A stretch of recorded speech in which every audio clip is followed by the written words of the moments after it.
So Rob, last time we were here, this was a pretty cut-up road. I wouldn't want to be riding my bike on it. This is smooth right now. What happened? Well, we repaved this road. We've repaved a lot of roads, a lot of main roads in the city, actually.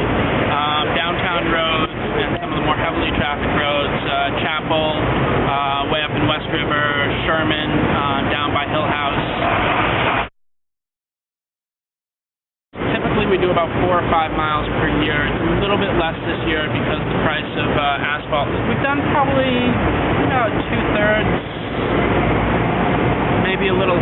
Thank you. Maybe a little less than that of segways. Interesting marketing tool.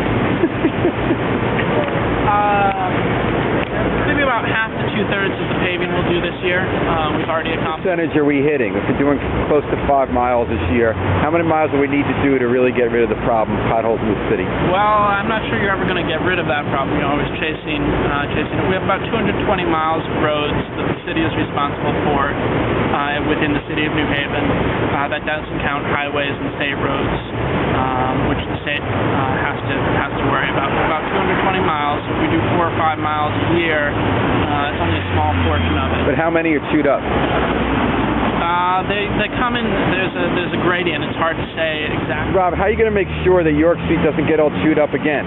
It's looking nice and smooth now, but what's it going to be like next year? Well, that's a good point. I mean, a road can last anywhere from 10 years up to, or main road, probably 15, 20 years would really be the max. Side roads can last a little bit longer. Length of a road's life is really dependent on how you treat the road.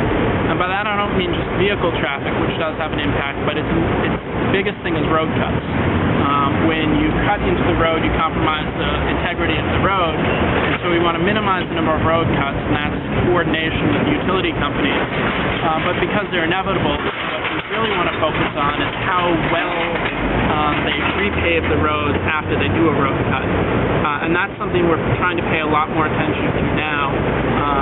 We have people who are going out and trying to do more inspections on the roads to make sure that when the permanent patch is done, that it's done well. And if it's not done well, what you'll start to see is that at first it rises above the road, so you'll get the bump.